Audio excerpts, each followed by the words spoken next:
We're going to begin. The question here is American Indian.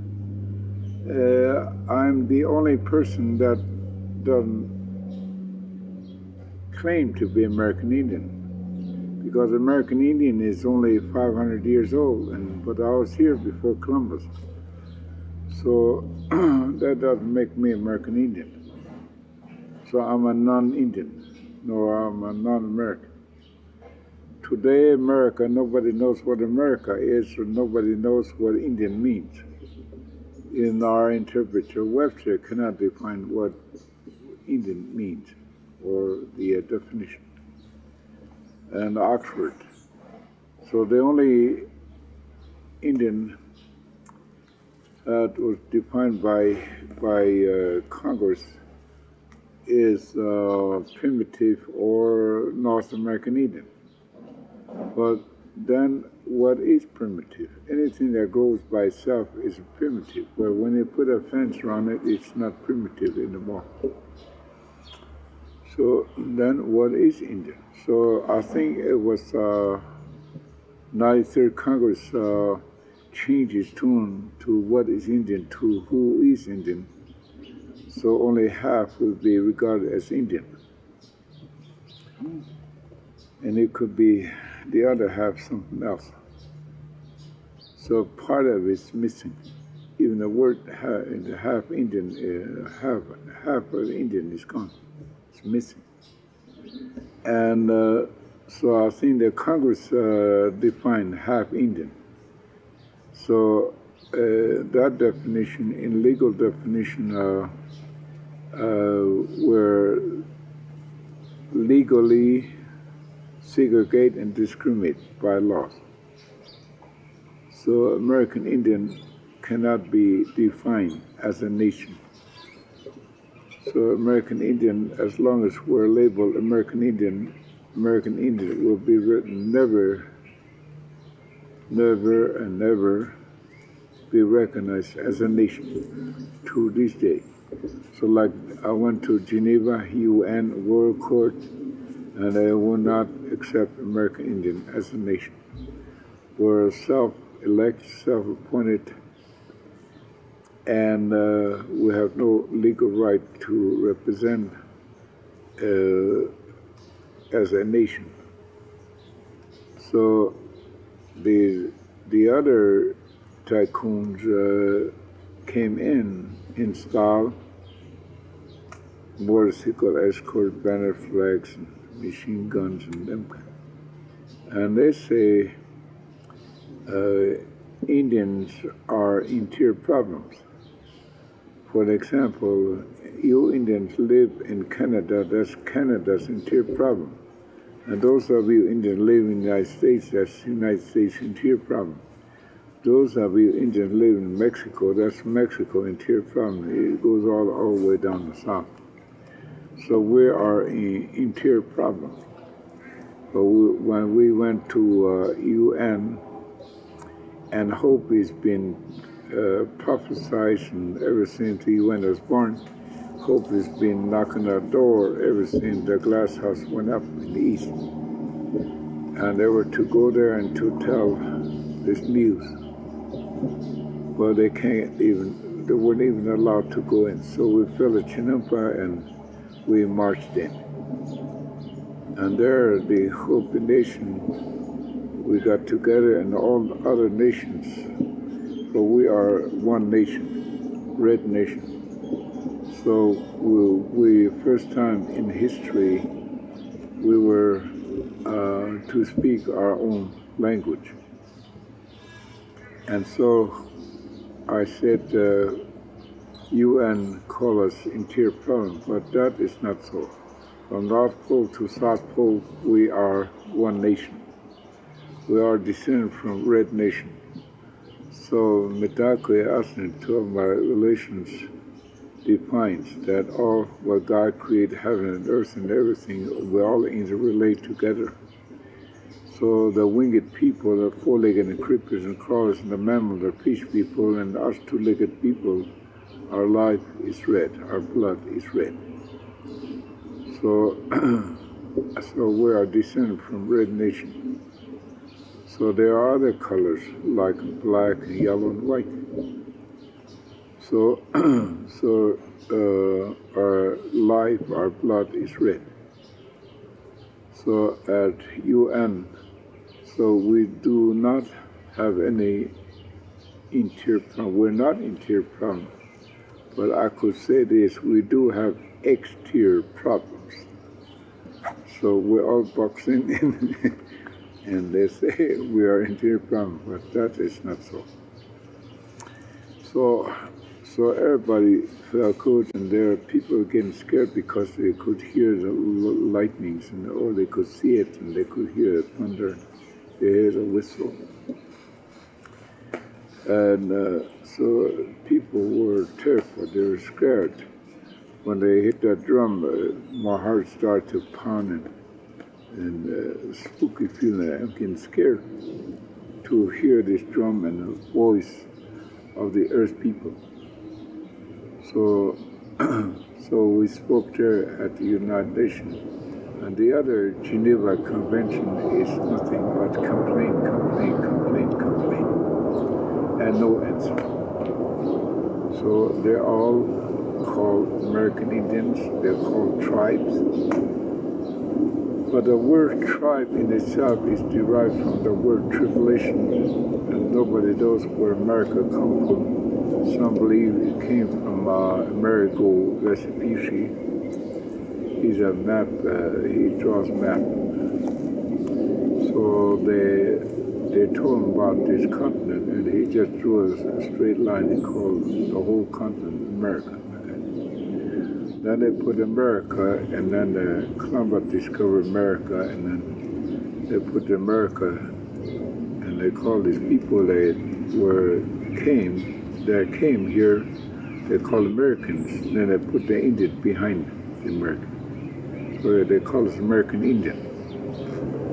So that text was taken off, but not removed, but taken off and then put under the bottom shelf. So the kid today, you ask any kid who discovered America, now they'll say Christopher Columbus discovered America October 12, 1492, and them kind. So these are all lies. So I think our kids are brainwashed to tell lies, and they repeat those lies. Then they enact a law on top of it. Then there's another lie, so they put another lie on top of another lie. It's called laws.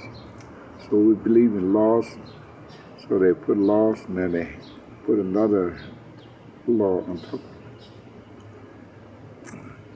So now at gunpoint, do this, do that, don't do this, don't do that. It's called government, it's called constitution.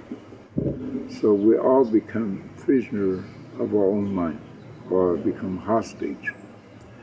So we all live in boxes. So like for example, here in this gold dome, we live in 48 boxes. And I heard there's 2 more others besides. I don't even know where they're at, but that's what I was told. So there's 50 boxes. So we all live in boxes. So when I went to Stanford University, first time I taught about psychology, and it just so happened to be a psychology department. So psychology in itself it's not an English word, it's a Greek word. And at the same time, they passed a law that the English language is the official language. But I tried to learn the official language. So I had a hard time trying to speak English. But I do not know how to speak English. But I do speak Lakota very fluent. So with this language, I'm able to talk with what God created heaven and earth. I'm able to talk with the animals the winged people, the four-legged and creepers and crawlers, the mammal, the fish people, and the two-leggeds. So I'm able to read, and the way the reading and writing began. So I learned that from the Spirit. So I don't know how to write. I don't know how to push pencils or punch buttons. I never have. And I never had a piece of paper in my life. So is my forefathers. We never had a piece of paper. And today, I don't have no backpack on my back. And today, if you study real carefully, all the kids, their backpack and put their brain in their back because we try to force them in their head, but they can't. So they have to put their brains in their back and pack on their backs. So if you study real carefully, all them kids who go in school, they have backpacks. And all their brains are in there. And besides what it goes through them, they can remember what it was told. So what they memorize, they put on a piece of paper and then they put in a file. They have to have a file cabinet and put their brain in there and close it and lock it. Why they have to lock it? Because somebody might steal their brain. Okay? And so now what happened there, we can't remember nothing. So we have now the reading and writing papers and then the computers and the IBMs. So computer is nothing but a dumb piece of machine. It has no brain, doesn't have no sniff, has no taste, has no feeling, has no ears, nothing. Well, why suck our brain in there? How come we have to follow our brain in there? And there's a big war, big storm going on inside the computer and the IBM. So there's a Star War going over our head, so they call it Death Wars. So there is a psychological warfare going inside in our mind, and it affects our body and it affects our spirit. So psychology, how it began. It began with 1 to 9 to 0. So 1 plus 1 and so on. So nobody knows or teaches our kids where 1 comes from. 1 is 1. I asked word is how the origin of a 1. 1 is 1, you dummy, they told me that. So I earned myself another title, a dumb Indian. 1 is 1, you dummy. Okay. So you can't question nothing. So you have to memorize 1 to 9 to 0. And they are educated. So there's 1 plus 1 plus, then the plus, then the additional subtractions, divisions, fractions. Okay, it's called mathematical language. And it goes into geometry and algebra and trigonometry and calculation and isometrics and so on. So these are called nuclear or rocket scientists. So if you want to be a rocket scientist, you got to learn count 1 to 9 and a 0, and 0 means nothing. So if you want to be a rocket scientist, you got to learn how to count 1 to 9. And then A to Z. You memorize the syllables and the sounds and the frame, the structures. So first time when I see the alphabet, I thought there were a bunch of twigs. But there were alphabets. And now the songs. And this is all based on English. And A to Z. Then the reading begins. I see a cat, I see a dog, I see Mars, you see. You don't sniff, you don't hear, you don't taste, you don't feel nothing. You only see cats and dogs. So I think this society, they only see cats and dogs.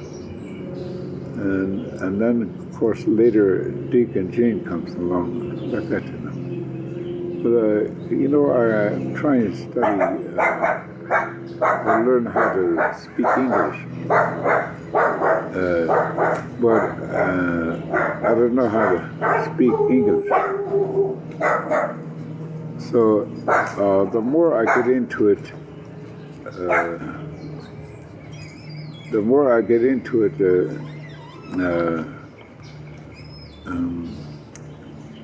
I sort of like not confused, but the meaning could be interpreted in two different, three, or even half dozen ways could be interpreted. So it's more getting complicated. So like English language, here in the state of California, they passed a law, English language is the official language. But at Stanford University, I was to translate psychology. So if the psychology if the English language is the official language, you have to translate psychology in English, and not to teach Greek or other languages, Greek or Latin or Hebrew and any other language. So you have to speak the official language. English language is the official. So now my relatives are all educated. And because I don't know how to speak English, so my relatives said to me, I'm embarrassed and I'm ashamed of you. You speak broken English. So it'd be better if you sound better when you speak Lakota. Because this society, they don't understand the Lakota language and they don't care. They don't know where you put your punctuation marks. So, but here you speak broken English. So you sound a little better when you speak Lakota. But Lakota language is useless, and so you'll never get nowhere. So I think you should go to school and learn how to speak English. So the English language, how to learn the English language.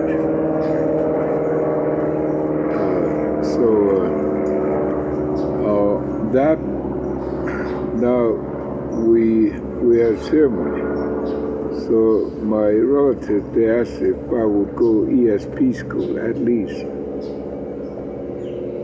X-ray sensitive perception, ESP school. But it costs a lot of money, and I don't have that kind of money. Well, we do have Chinumpa, so why don't we ask the Chinumpa and learn the reading and writing.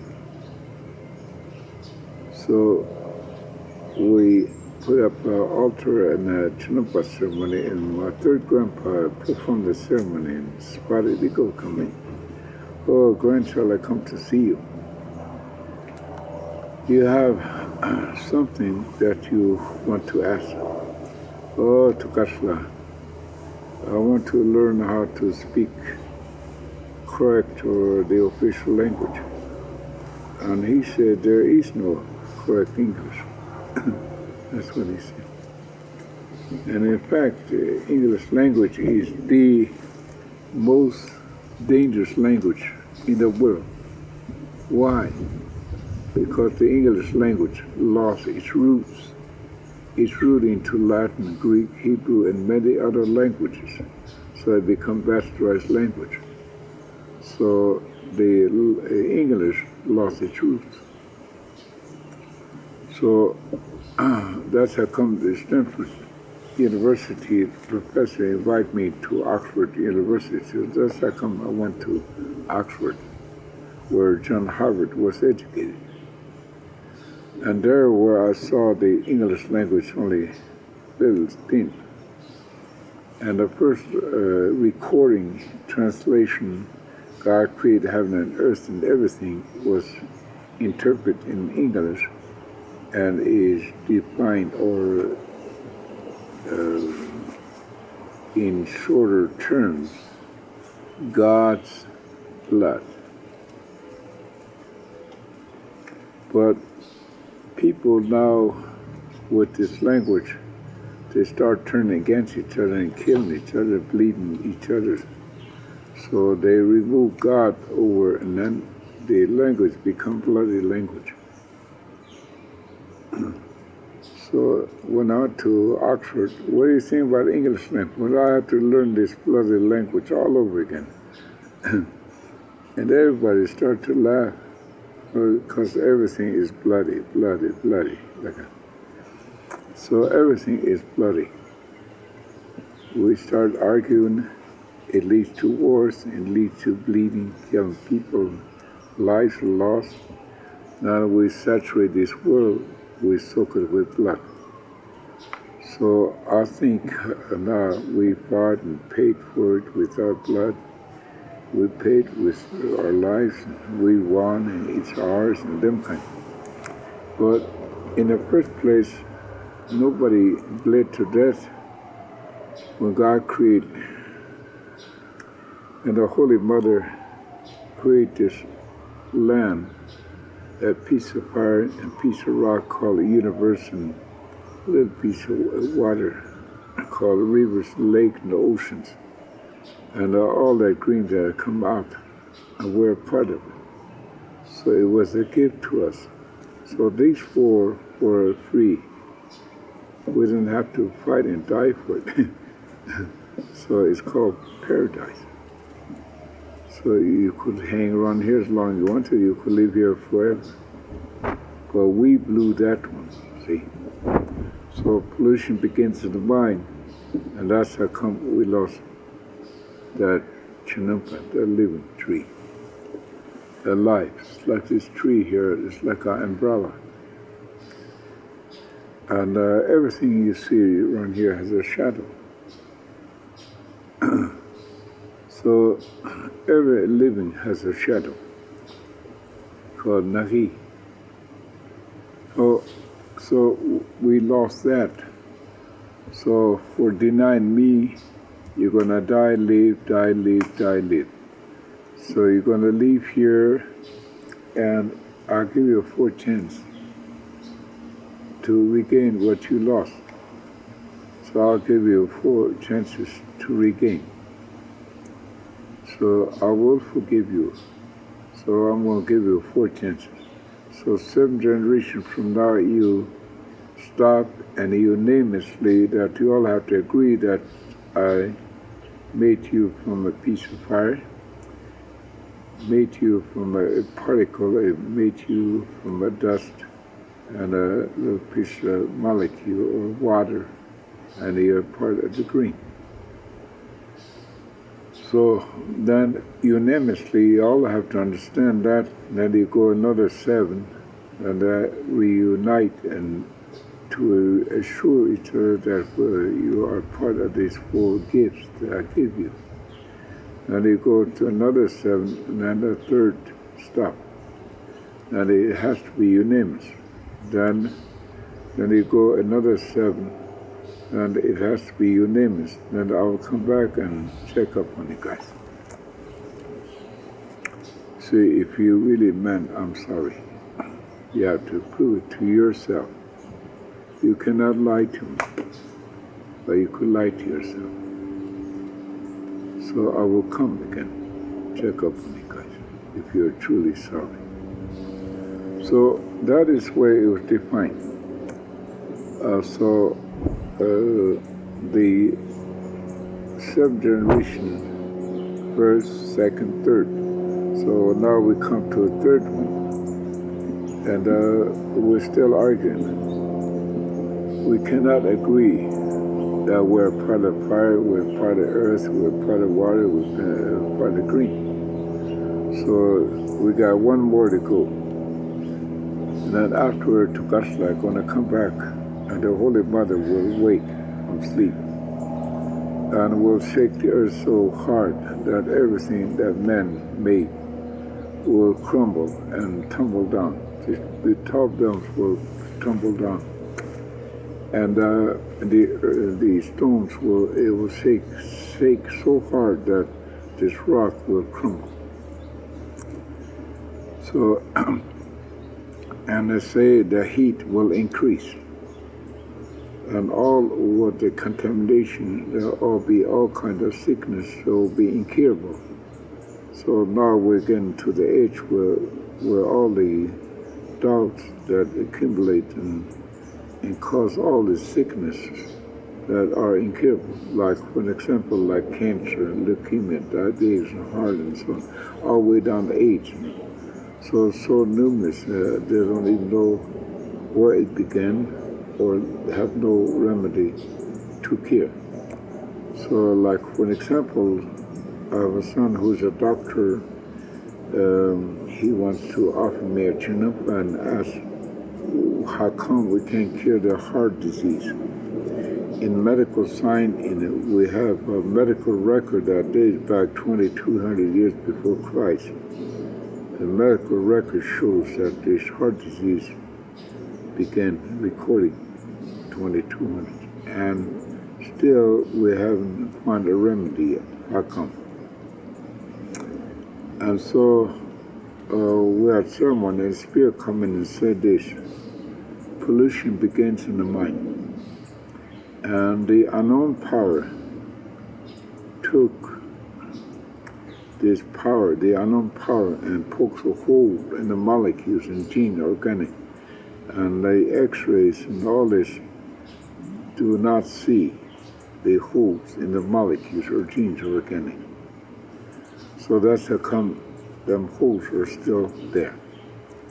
So for example, one died of heart attack, next generation, 2 heart attacks, next generation, 3 heart attacks. So it goes out of control. Why? Because them holes are still. So in medical language, it's called hereditary disease. So them holes, the x-ray doesn't see it, and there's no medicine that close those holes. So it affects our mind, body, and spirit. So same as others, like cancer, the cells become poisoned and try to burn it out, but to no avail. The laser beam try to burn out the individual cancer cell, but at the same time they burn out a lot of molecules and genes, organics, and they say they could replenish later, but it doesn't. But it does, but how long? Well, it takes 9 months. You're born inside the cell, so it takes that long to replenish the molecules and genes, organics. But before that happened, it keep burning and burning. Every 3 months, just by the time it start to replenish, they burn out the genes and organics and molecules. So it never heals. So it causes to weaken and weaken.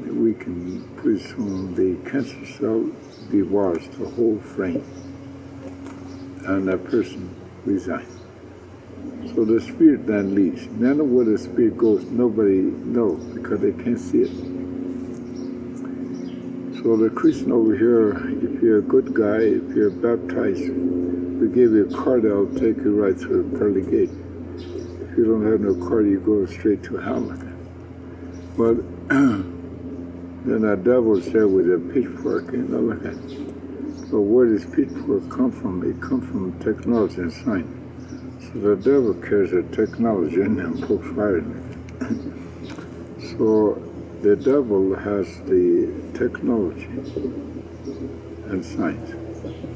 Now they paint us red with our horns, and we carry a pitchfork, and who have a tail with a spear on the end. So we the red people were a bunch of little red devils running all over the Western Hemisphere and poking people around, poking trees and animals and and monkeys and we poke them around, so they'll keep jumping around. So when the Christian people came looking for freedom of worship, because their kingdom persecute anyone perform a sacred rite. The Kabbalah is a sacred ritual. And even Jesus over here does the miracles over here without a stethoscope or without pills or nothing. Like he cures a leprosy or cures a blind and deaf and mute. And they even raised Lazarus from dead and all that. And it's still out the grass, but it's still on the concrete. But literally the guy walks on the green and walks on the gravel and walks on top of the water and walks right through the fire. So, but nobody ever could believe in Jesus. So they got jealous and they killed him because he called himself Son of God. So if you call yourself daughter of God, they're probably nailing the back of where he's nailed.